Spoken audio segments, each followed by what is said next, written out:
არის დღის არხი რადიო იმედზე ზაზა ჭიტანავასთან ერთად 14 საათი 21 წუთი გახლავთ რადიო იმედის დღის არხის ფორმატში განვაგრძობთ მუშაობას სტუდიაში ჩვენ დაცული ტერიტორიების სააგენტოს თავმჯდომარის მოადგილეს თამარ ხახიშვილს მასპინძლობთ გამარჯობა მოგესალმებით მივესალმებით ჩვენს მსმენელს დიდი მადლობა სტუმრობისთვის და ჩვენი საუბრის მთავარი მიზეზი გახლავთ ის რომ პირველად საქართველოს ეროვნული პარკები უკვე ინდოეთის ტურისტულ ბაზარზე ცდილობს გასვლას რა აქტივობაში მიიღეს მონაწილეობას და როგორ ნაკაცველოდებით და არა მხოლოდ ამაზე მით უმეტეს სეზონურად უკვე უახლოვდებით გაზაფხულს, როცა დაცულ ტერიტორიებს ბუნების ძეგლებს კიდევ ერთხელ მიეცემათ საშუალება იმისა, რომ უფრო მეტი დამსვენებელი მიიღოს და ხალხიც ამ მხრივ მეტად გააქტიურდება, აი ამ ყველაფერზე ვისაუბრებთ ცვლად. თუმცა დიალოგის დასაწყისში მთავარი მიზეზი აგვიხსენით, რა ხდებოდა ინდოეთში, როგორი ტიპის გამოფენა იყო ეს კონკრეტულად ტურისტული, ზოგადი ტურისტული გამოფენა იყო თუ დაცულ ტერიტორიებთან კავშირში და რა ნაკადებზე გაქვთ გათვლა. ძალიან დიდი მადლობა. ნამდვილად ჩვენთვის სასიხარულოა, რომ აღნიშნული საკითხი დაინტერესებას იწვევს საზოგადოების მხრიდან, გამომდინარე იქიდან, რომ აქტიური სეზონი უკვე გვიახლოვდება და დაცულ ტერიტორიებზე მოგზაურობა უფრო და უფრო აქტუალური ხდება, თუმცა კიდევ ერთხელ აღნიშნავდი, რომ 4-ვე სეზონზე დაცულ ტერიტორიებზე მოგზაურობა ნამდვილად ძალიან სასიხარულოა. კი, გეთახმებით აბსოლუტურად. უბრალოდ რაოდენობა ზაფხulis მერე უფრო მატულო გაზაფხული ზაფხული. გაზაფხული ზაფხული შემოდგომიდან გვაქვს ეს. ხო, ნუ ესე ცალკე თემაა 4-ვე სეზონზე მაქსიმალური დატვირთულობა და ამის დიდი პოტენციალი გაგვაჩნია. ზოგადად, როდესაც ვსაუბრობთ დაცულ ტერიტორიებზე, ცალსახად გარდა იმისა, რომ ის მონიტორინგს, კონსერვაციას ახორციელებთ, მეორე მხრივ მუშაობთ ეკოტურიზმის განვითარებაზე. ამ მხრივ ჩვენთვის ძალიან მნიშვნელოვანია, რომ ვიმუშაოთ როგორც ადგილობრივ, ისევე საერთაშორისო ბაზრებზე, იმისათვის, რათა ვიზიტორებს მივცეთ საშუალება გაიგონ უფრო მეტი საქართველოს დაცული ტერიტორიების შესახებ, აღმოაჩინონ ის ადგილები, რომელიც ჯერ კიდევ აღმოუჩენელ სილამაზეს წარმოადგენს და შესაბამისად დაგექმონ ტურები. წელს გასული წლის ანალოგიურ პერიოდთან შედარებით ვცდილობთ, რომ კიდევ უფრო მეტ ტურისტულ გამოფენაში მივიღოთ მონაწილეობა, მათ შორის სათავგადასავლო ტურიზმის გამოფენებს უფრო აქტიურად ვანიჭებთ უპირატესობას და ვცდილობთ სწორედ ის პროდუქტები წავიღოთ იქ, სადაც რომელიც უფრო დიდ ინტერესს იწვევს საზოგადოების მხრიდან. როგორც თქვენ აღნიშნეთ, წელს უკვე საუდის არაბეთში ვიღებთ მონაწილეობას, ასევე ინდოეთის გამოფენაში მივიღეთ მონაწილეობა. მიმდინარე პერიოდში გეგმავთ ბარსელონას გამოფენაში მონაწილეობას, ასევე დაგეგმილი გვაქვს რამოდენიმე გამოფენა უკვე წლის მეორე ნახევარში, ასევე თემატური გამოფენა მაგალითად Bird Fair ბრიტანეთში, რომელიც ივლისის თვეში იქნება გამართული და ვფიქრობთ, რომ ამით ტურისტულ სამიზნე ბაზრებში მოვახდეთ პოპულარიზაციას და ცნობიერების ამაღლებას. ინდოეთი გამომდინარე იქიდან, რომ მოგეხსენებათ საკმაოდ დიდი ბაზარია და შესაბამისად დაინტერესებს საქართველოს რაოდენობრივად ნამდვილად რამდენიმე მილიარდიანი ქვეყანა და ვფიქრობთ, რომ ამ ქვეყნის მცირედი პროცენტი საქართველოში ვიზიტიც კი მნიშვნელოვან ფონს ახდენს. ეს რაც შეეხება ინდოეთს, ჩინეთს და მსგავსი მიმართულების ქვეყნებს. თუმცა მეორე მხრივ, როგორც აღნიშნე, მუშაობთ მაგალითად საუდის არაბეთზე, გალფის ქვეყნებზე, რომელიც უფრო მაღალმხარჯველურნარიანი ვიზიტორები არიან და იქიდან შემოსული მცირე ვიზიტორიც კი რეგიონის ეკონომიკური მდგომარეობისთვის საკმაოდ საინტერესო შედეგის მომტანი შეიძლება იყოს. ნუ პარიტლის გაზრდა გასაგებია რაღაც კონკრეტულ ეკონომიკურ ეფექტს მოახდენს, მაგრამ თამარ, აი დაცული ტერიტორიები და ზოგადად ამ კულტურის განვითარებას იგივე დასავლეთის ქვეყნებში კიდევ უფრო სხვანაირი ღირებულებით უყურებენ და კანადა იქნება, რომელიც დაუსრულებელი სივრცეებით არის მორთული და ტურისტული საფეხმავლო ბილიკების მრავალფეროვნებით გამოირჩევა. იგივე ახალი ზელანდია ან ევროპის ალპების ირგვლივ ქვეყნები ტურისტული საფეხმავლო ბილიკებით დანახული დაცული ტერიტორიები, ასე ვთქვათ, ცალკე ღირებულება, ცალკე ფენომენია და ცალკე სეგმენტია. ნუ რაოდენობრივად ისეთი არ არის. აი ამ თუ შეგიძლიათ რომ დაგვანახოთ სურათი, ერთი ეს არის მოცემულობა, მეორე რაოდენობრივიზეც გინდათ აქცენტის გაკეთება და კონკრეტულად დაცული ტერიტორიები, ახლა ეს ერთი კომპონენტია ქვეყნის ზოგადი ტურისტული შესაძლებლობისა, მაგრამ ეს გასაგებია ლოგიკურია, რომ დაცული ტერიტორიის ფარგლებში და ამ ლოგიკით ჩამოსული ადამიანი მარტო ამას არ ნახავს და მარტო აქ არ დახარჯავს ფულს მოცულობითი. უბრალოდ ეს თქვა მთავარი მაგნიტია ამ შემთხვევაში. მოკლედ, რაოდენობრივ ბაზრის და ხარისხობრივი ბაზრის, ასე ვთქვათ, რაღაცა კუთხით უკვე უცნობი თემატიკიდან გამომდინარე, მათ შერწყმას როგორ უყურებთ და მარკეტინგულად რაზე გაქვს გათვლა და როგორია ჩვენი პოტენციალი, თქვათ, ორი მიმართულება რო დაფაროს და ეს ორი მიმართულება რო დავიკონკრეტოთ.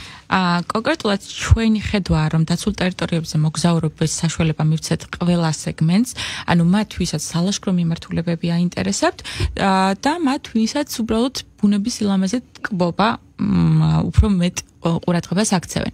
ამ კუთხით გამოვყოფთ ხოლმე როგორც წესი სალაშქრო მიმართულებებს, ერთი, რომლისთვისაც ბექფეკერებს გულისხმობთ, რომ ძალიან საინტერესოა მაგალითად ჯუთაროშკაომალოს დამაკავშირებელი ბილიკი, რომელიც ახლა აშენდა ბოლომდე უკვე წელს სრულდება ბოლო კოტეჯის კეთილმოწყობა და წლის განმავლობაში კი აუცილებლად გაიხსნება მაგალითად.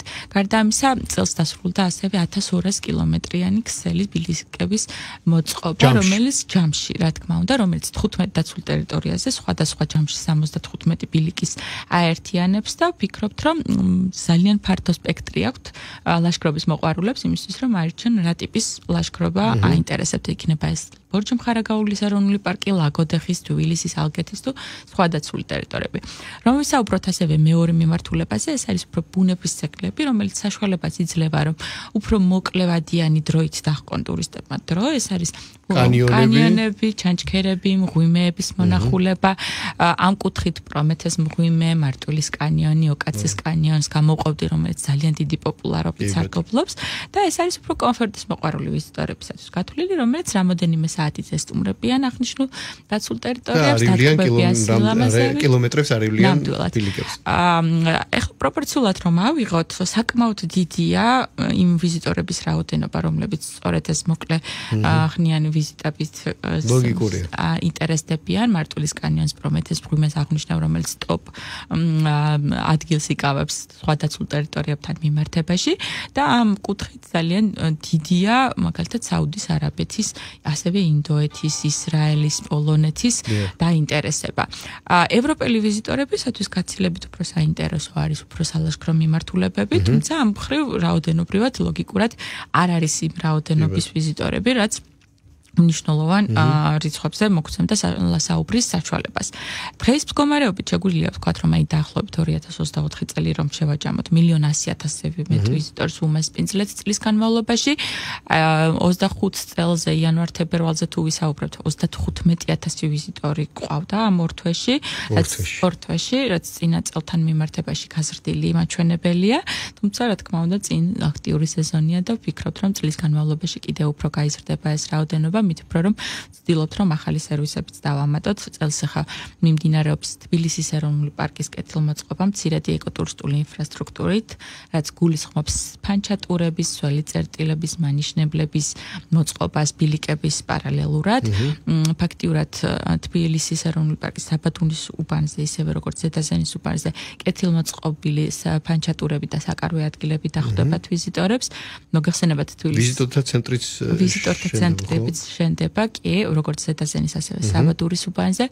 მოგეხსენებათ, ეს არის საკმაოდ პოპულარული დაცული ტერიტორია, რომელიც თბილისთან ძალიან ახლოს არის, შესაბამისად თბილისის მოქალაქეებიც შაბათ-კვირას იგივე საღამო საათებში ძალიან აქტიურად სტუმრობენ. თან ეს არის 4-ვე სეზონზე აქტუალური დაცული ტერიტორია. მით უმეტეს ქალაქთან, დედაქალაქთან სიახლოვე თავის სიზამს ძალიან დიდ ეფექტს ახდენს და შესაბამისად ვფიქრობთ, რომ ეს ინფრასტრუქტურა წელს მისცემს საშუალებას, რომ კიდევ უფრო მეტი დრო დაჰყონ დაცულ ტერიტორიებზე. კი ბატონო.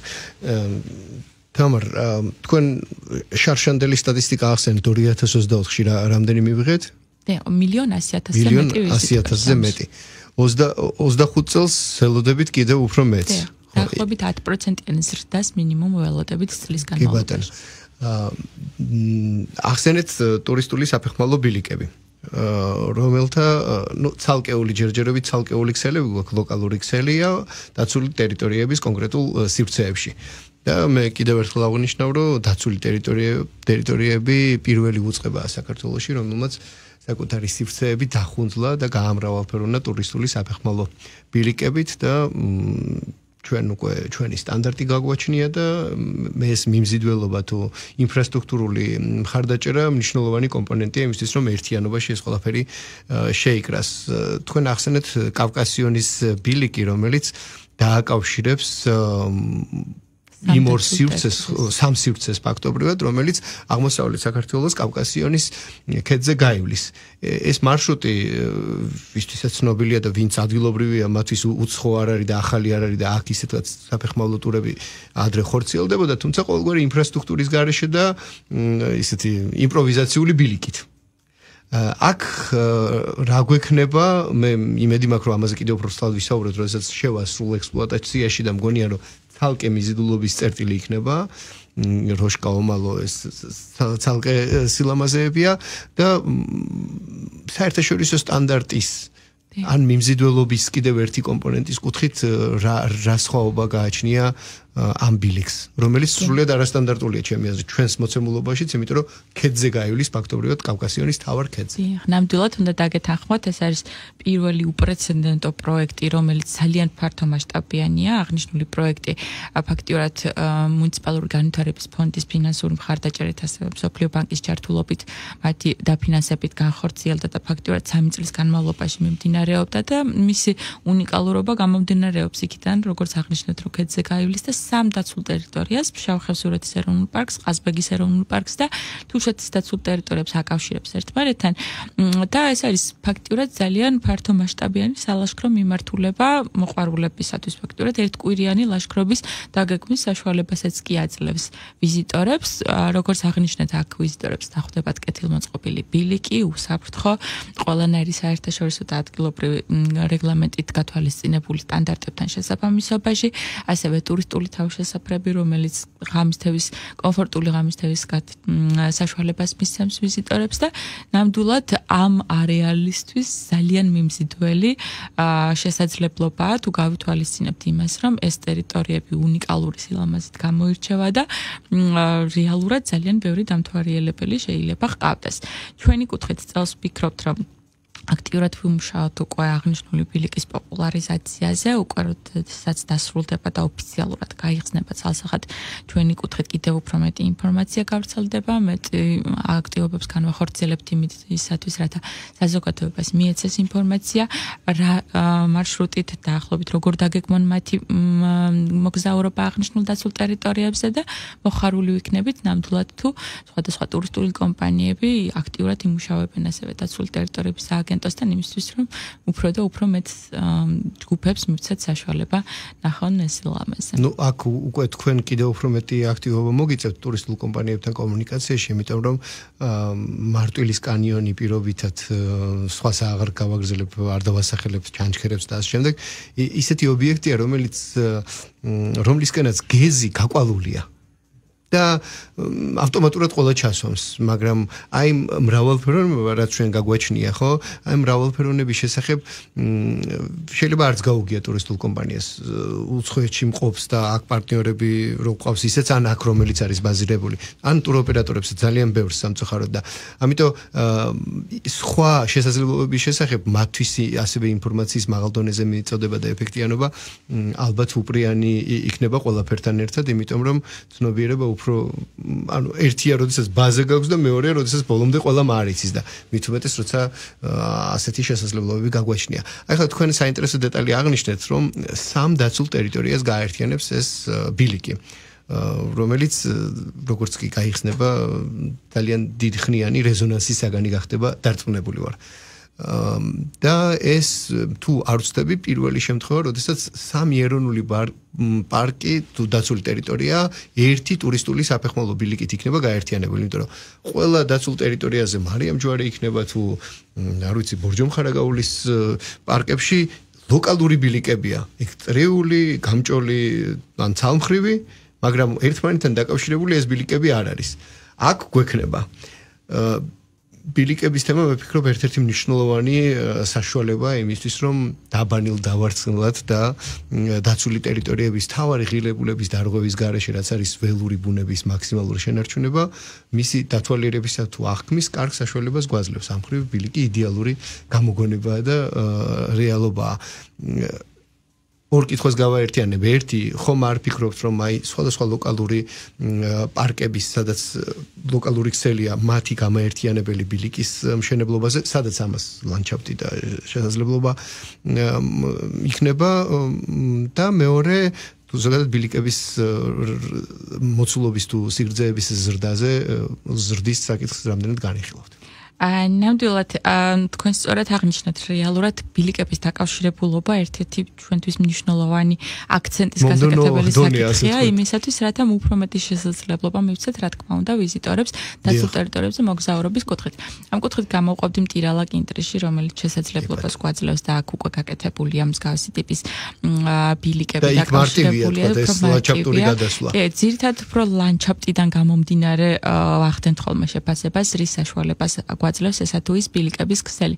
მე როგორც აღვნიშნე წელს დასრულდა საკმაოდ ფართომასშტაბიანი პროექტი, რომელიც 1200 კილომეტრიანი ქსელი ფაქტიურად განახორციელა, მოაწყო და შესაბამისად ვფიქრობთ, რომ ამ ეტაპზე აღნიშნულ დაცულ ტერიტორიებზე მნიშვნელოვანი ჩარევა, მეტი საჭიროება არ დგას. თუმცა აღვნიშნავდი ახალ დაცულ ტერიტორიებს, რომელიც შარშან დაარსდა, სადაც ფაქტიურად ნულიდან უნდა დავიწყოთ პარკის დაქსელვა ბილიკების კუთხით. ეს არის რაჭის ეროვნული პარკი, მაგალითად კვერეთის აღკვეთილი, ტანას აღკვეთილი, ერუშეთის დაცული ტერიტორიები ასევე დაარსდა როგორც იცით გასულ წელს გურიის ეროვნული პარკი, სადაც ასევე შესაძლებლობა აქვს ძალიან კარგი ბილიკების ქსელი მოეწყოს. ეს არის დაცული ტერიტორიები, რომელზეც ამიერიდან უნდა დავიწყოთ მუშაობა. ჩვენ გვყავს უკვე პარტნიორი ორგანიზაციები, რომელთან ერთადაც ვიწყებთ გარკვეულ სამუშაოებს აღნიშნული შესყიდვების განხორციელების კუთხით და ვფიქრობთ, რომ მომავალ წელს უკვე დავიწყებთ სამშენებლო სამუშაოებს, გულისხმობ ბილიკების მოწყობის სამუშაოებს, იმისათვის, რათა პირველ რიგში გავაჩინოთ მიზიდულობის წერტილი აღნიშნულ დაცულ ტერიტორიებზე. ჩვენ როდესაც საუბარი გვაქვს ხოლმე ადგილობრივ მოსახლეობასთან ან ტურისტულ კომპანიებთან მაქსიმალურად ვცდილობთ, რომ ის საქმიანობა, რომელიც შესაძლოა, რომ ადგილობრივმა მოსახლეობამ ამ ტურისტულმა კომპანიამ გასციოს, ჩვენ აღნიშნულით არ დავკავდეთ, ანუ გულისხმობ კვების ობიექტები, ან მიმდებარედ ტურისტული თავშესაფრები. ეს აქტივობებია, რომელიც უნდა გააჩინოთ და სხვებმა უნდა გამოიყენოთ. ამიტომ ჩვენი მიდგომა, რომ ჩვენ მაქსიმალურად გავზარდოთ ადგილის მიმზიდველობა, მეტი ვიზიტორი მივიდეს კონკრეტულად ამა თუ იმ ბილიკს და შემდეგ ცხადია აღნიშნული ვიზიტორს ესეჭირება. ბაზარზე თვითონ გაჩნდება მოთხოვნილება, რა თქმა უნდა, ღამისების განთავსება, ტრანსპორტირება, ცხენების გაქირავების სერვისი და შესაბამისად ამით ხელს უწყობთ ადგილობრივი ეკონომიკური მდგომარეობის გაუმჯობესებას რეგიონებში. და ყველაფერთან ერთად დაცული ტერიტორია არ იქნება რაღაცა განზე გამდგარი ჩაკეტილი სივრცე, რომელსაც შორიდან შეხედავ და იტყვი შესვლა მინდა ან ვერ შევდივარ ან ასე შემდეგ. თოსხანი ორგანიზმი ხდება. რა თქმა უნდა, შემოსაზღვრული ტერიტორია, ეს არის ბუნების ნაწილი, საზოგადოების საკუთრება, ასე ვთქვათ და ამიტომ ჩვენ ყოველთვის ხას უსვამთ ხოლმე, რომ გვინდა რომ მაქსიმალურად ვაჩვენოთ საზოგადოებას თუ რა სარგებელი შეიძლება რომ ამ ტერიტორიებით მიიღონ. სხვათა შორის, როდესაც ახალ დაცული ტერიტორიების დაარსებაზე ვსაუბრობთ ხოლმე, ჩვენ გვქონდა პრეცედენტის მიმდინარე პერიოდში ასევე ვახორციელებთ მცირე საგრანტო კომპონენტებს, გრანტებს ადგილობრივი მოსახლეობისათვის, იმისათვის, რათა დავაფინანსოთ მცირე ეკომეგობრული საქმიანობები, ადგილობრივი თემების მიერ ინიცირებული და ვაჩვენოთ, რომ აი რა სარგებელი შეუძლია მოუტანოს ადგილობრივ მოსახლეობას დაცული ტერიტორიების შექმნას. გვქონდა ადრე პრეცედენტი, როდესაც guest house-ების განვითარებისთვის მცირე გრანტები გავეცით, ან მეღვინეობის განვითარებისთვის იყო შემთხვევები, როდესაც ჰელიოსისტემების მონტაჟისთვის მივეცით მცირე გრანტები. აქ საუბარია ძალიან მცირე საილუსტრაციო, სადემონსტრაციო გრანტებზე, იმისათვის, რათა ადგილობრივებმა დაინახონ, რომ მცირე საქმიანობებით შემდეგ უკვე შეუძლიათ უფრო მეტი განახორციელონ და მეტ ვიზიტორს უმასპინძლონ, რაც შემდეგ უკვე მათ გრძელვადიან ფინანსურ უზრუნველყოფას განაპირობებს. ესეთი ინიციატივები ჩვენ გვქონდა რაჭის, კვერეთის და ერუშეთის დაცული ტერიტორიების მიმდებარედ აღნიშნულ პერიოდში, ვიწყებთ ახლა წელს ასევე ტანას დაცული ტერიტორიების მიმდებარე სოფლებში, თუ წინა პროექტებსაც გავიხსენებთ, მაშინ ყაზბეგში, შავხევსურეთში, ალგეთში, კინტრიში ძალიან ფართომასშტაბიანი საგრანტო კომპონენტები იყო, ასევე აჭარის დაცული ტერიტორიების ირგვლივ UNDP-ის პროექტის ფარგლებში არაერთი პროექტი დაფინანსდა, რაც დღემდე საკმაოდ კარგი საილუსტრაციო მაგალითია იმისა, როგორ უნდა იმუშაონ ჰარმონიულად ადგილობრივმა მოსახლეობამ და დაცული ტერიტორიების სააგენტომ. გეთახმებით და მით უმეტეს ჩვენ ვახსენეთ კინტრიშის და ამ დასრულდა კინტრიშის ბილიკი თუ კიდევ კინტრიშის ბილიკების მით უმეტეს თან ისეთია რომ ბათუმის თავზე თუ ახვალ შეგიძლია არასტანდარტული გზით მოკლეზე გახვიდე შავი ზღვის იმ სანაპიროზე, რომელსაც სადაც მისაღწევად წრე უნდა დაგერტყეთ და ეს კიდევ ზღვაზე დამსვენებელთა დასვენების მრავალფეროვნების ერთ-ერთი კიდევ კარგი საშუალებაა. აგერ ტანასხეობა ახსენეთ და ეს იმდენად სხვანაირი განსაკუთრებული რელიეფია და ახლოს არის თბილისთან შედარებით, გონია რომ კიდევ უფრო სხვა სიმძიმისა იქნება იქ არაერთი არის რამდენი მეღვინეობა არის განვითარებული პირობითად ატენის ხეობაში ტანასხეობაც პრინციპში იქვეა და არის მცირე რაოდენობით სასტუმროები, მაგრამ გონია რომ შემდეგ ეს ყველაფერი მოიმატებს, იმიტომ რომ ნამდვილად სიმძიმის ცენტრი მნიშვნელოვანია. დავამატებ ერთ საკითხს, რომ როგორც კი დაცული ტერიტორია გაჩნდა თუნდაც ტანას აღკვეთილში ატენის ხეობა ახსენეთ ბოშურიბი ეს სოფლების ირგვლივ გაცილებით უფრო მოიმატა ინტერესი როგორც ქართველების ასევე როგორც ადგილობრივი მოსახლეობის მხრიდან ასევე ზოგადად სხვა რეგიონებიდან კონკრეტულად ამ რეგიონში სხვადასხვა ეკონომიკური საქმიანობის წარმოების კუთხით მცირე სასტუმროები იქნება ეს თუ შედარებით უფრო დიდი ზომის სასტუმროები ანუ გულისხმობ იმას რომ როგორც კი დაცული ტერიტორია ჩნდება ზოგადად ეგ არამხოლოდ საქართველოში სოფლიოში ძალიან ცნობილი ფაქტია, რომ მის ირგვლივ როგორც მიწის ღირებულება, ისევე ინტერესი ძალიან მნიშვნელოვნად იზრდება. ამერიკის შეერთებულ შტატებში არის მაგალითად ჩატარებული კვლევა, როდესაც ყოველი ინვესტირებულ $1 $10 მოაქვს დაცული ტერიტორიების ირგვლივ. ეს ცნობილი ფაქტია, სხვადასხვა ფაქტებით დადასტურებული და ცხადყოფს, რომ რეალურად თითოეულ ინვესტიციას, რა თქმა უნდა, გულისხმობ გონიერ ინვესტიციას, შესაძლოა, რომ ძალიან კარგი ეკონომიკური შედეგი მოგვიტანოს.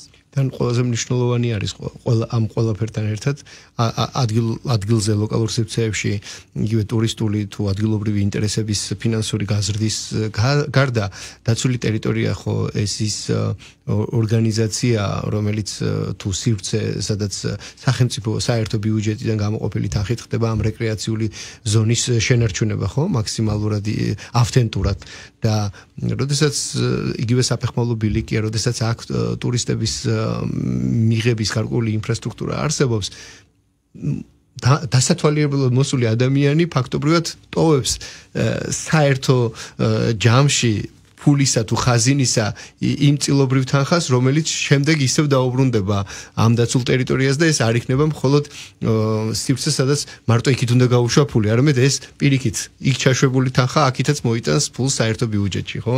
ეს ის მნიშვნელოვანი კომპონენტია. ზუსტად იგივე პრინციპით მუშაობთ ყველა დაცულ ტერიტორიაზე, როგორც მოგახსენებათ ბილეთების სისტემა არსებობს მარტვილის კანიონზე, პრომეთეს ღომში, სადაც გარკვეული შემოსავლების გენერირება ხდება, რაც შემდეგ ისევ ბრუნდება დაცული ტერიტორიების სააგენტოში იმისათვის, რათა სხვა დაცული ტერიტორიებიც განვავითაროთ და ის საკონსერვაციო თუ ეკოტურისტული პროექტები, რომელიც ხორციელდება სწორედ ამ ბიუჯეტის მეშვეობით ხორციელდება ისევე, როგორც რა თქმა უნდა სახელმწიფო ბიუჯეტის და დონორების მნიშვნელოვანი ფინანსური წილობრივი მონაწილეობით. კი ბატონო. და უცხოეთიდან სასურველი სტუმრების დაცულ ტერიტორიებზე მოზიდის გარდა ალბათ მნიშვნელოვანი კომპონენტია, რომ ჩვენთანაც ტურისტული საფეხმავლო ბილიკების სარგებლობის თუ ლაშქრობის კულტურა კიდევ უფრო განვავითაროთ და ამასაც ხელი შევუწყოთ. ნამდვილად COVID პანდემიამ დაგვანახა რეალურად, რომ მათი ღირებულება მინიმუმ. აბსოლუტურად როგორც კი COVID პანდემია დასრულდა, პოსტპანდემიურ პერიოდში იმდენად მნიშვნელოვნად გაიზარდა დაცულ ტერიტორიებზე. და სხვა ფასეულობა მიენიჭა. კი, დროის გატარების კუთხით, რომ ნამდვილად დავაფასეთ ბუნებაში მოგზაურობის